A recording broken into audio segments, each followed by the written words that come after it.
So in this video, we're going to talk about doing your grayscale project.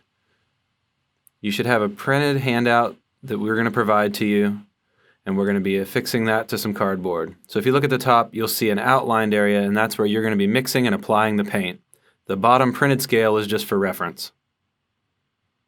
So you can take a piece of cardboard, cardstock, pretty much anything that has a little bit of sturdiness to it.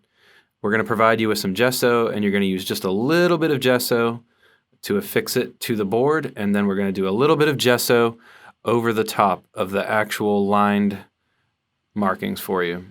You could also use some spray fix to adhere this initially to the cardboard, and then just do a thin layer of gesso over top of the paper. This will essentially act as a glue or binder. If you put too much on, it's going to wrinkle the computer printout, so you want to be careful about not using too much of that. So we're going to go ahead and lightly apply this, a little bit of pressure, spread that out, and then we're going to get just a tiny bit of gesso on our brush, and with just a dusting, we're going to lightly cover the top area of that template. You might want to go ahead and line over some of the edges of it to help adhere the edges of the paper down to the cardboard as well. You don't want to use too much gesso because then it's going to completely erase and block out the template that we have there. This is just to help you out so you don't have to go and actually measure out a template for this 11-step value scale. It should save you some time. So we'll set that aside, let that dry, and we'll get into talking about palette mixing for this.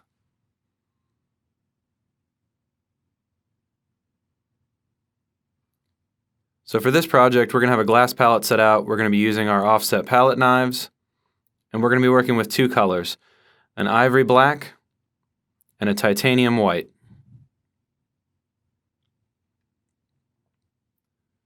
So we're going to start by laying on the pure black to the far left of the palette and the pure white to the far right of the palette.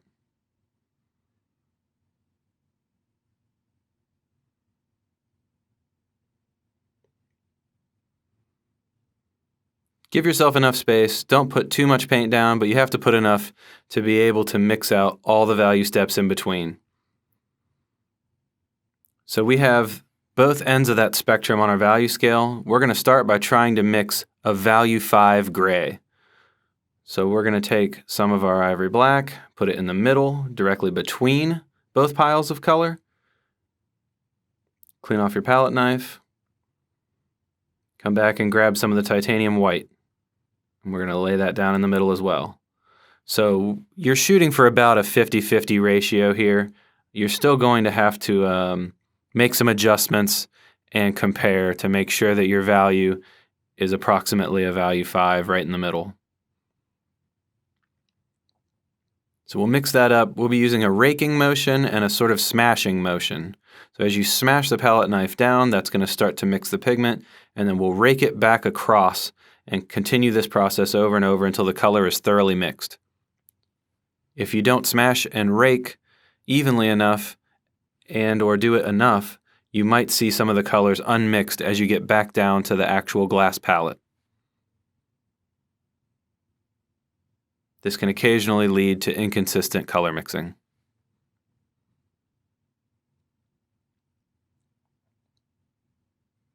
So now we're going to be mixing the half steps in between. So we're going to take and shave off 2 small sections of paint from that mid value 5 that we've mixed already. We're going to put one directly between that mid value 5 and our darkest ivory black, and then we're going to also put some of it between the mid value 5 and our titanium white. So clean your palette knife, come back, and add about another 50% mixture of titanium white to that mid value 5.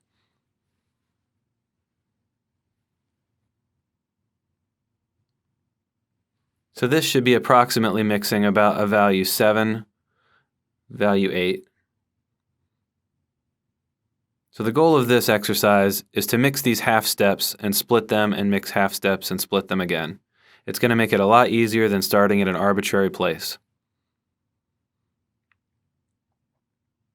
This should also allow you to basically split the piles of paint and use them to do an adjacent color mixing with the colors next to it on either side. Make sure to compare to the sheet that you have as a handout, but keep in mind this is still just a computer printout. This is not an extremely accurate value scale as if it were a Pantone chart. So keep that in mind and make sure that you are always mixing to what your eye sees and how you perceive value.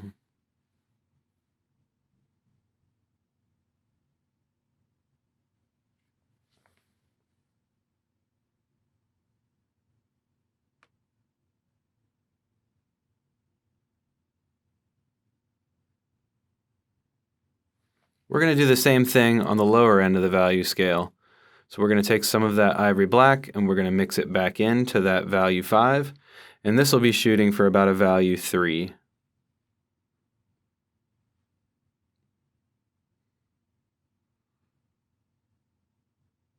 So keep in mind, you might think of this as a 10-step value scale, but it's actually an 11-step value scale because 0 counts towards that as well. And that 0 being pure ivory black.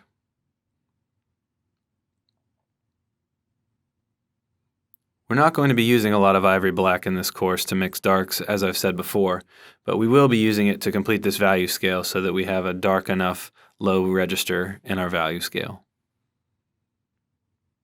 So again, keep comparing what you've already mixed against the value scale. You're going to have to make some adjustments, moving those piles a little bit lighter, a little bit darker.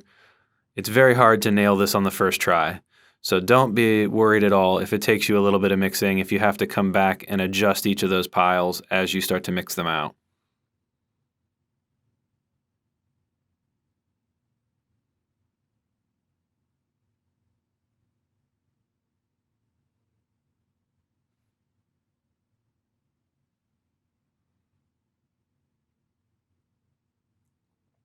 So here I'm mixing the value steps between the pure titanium white and essentially that value 7. So that should be giving us about a value 9, 8, somewhere maybe in the half range between that. And then I'm going to come back here and I'm mixing about a value 6, 6.5.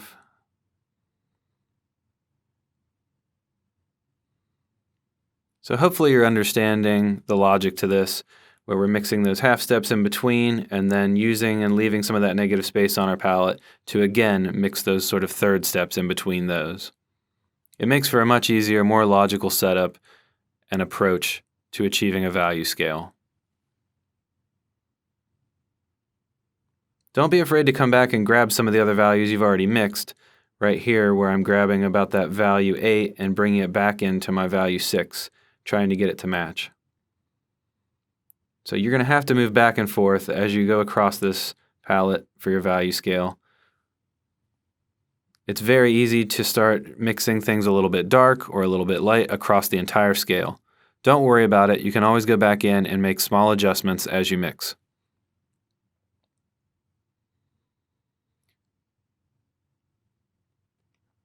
Try not to use so much paint that it feels like you're wasting it and using really large piles to get to the mixed colors you're looking for.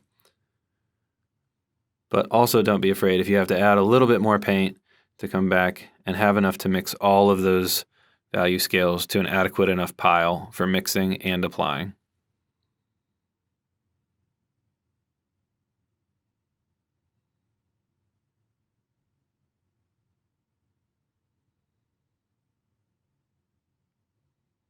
So I'm going to be placing some of this pure ivory black into that value 2, and we're going to be working on some of these dark registers right now. Here in a minute, I'll show you where I'll just be taking a brush and starting to apply it to the actual scale that I gave you as a template.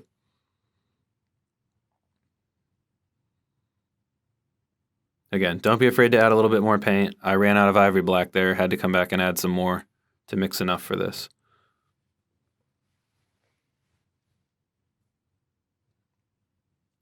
So some of the value scale here, I'm going a little bit dark, so I'm going to try to bring some of these lighter tones down throughout.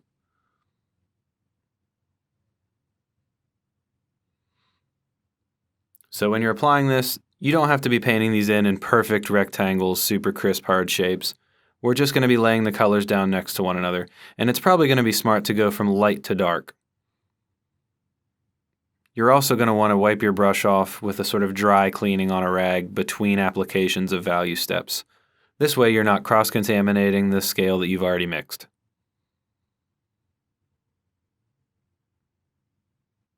So go ahead and start by laying down that titanium white, coming back through, grabbing your value 9, and working your way all the way down. If you lay it down on the paper and it looks weird, no big deal. Don't be afraid to go back and remix some of the color to make it a little bit lighter or a little bit darker to adjust to what your eye sees and how it perceives value. But you might want to hold off until you get a few steps down on the scale so you don't make a judgment too quickly until you can judge the contrast of the value steps beside it.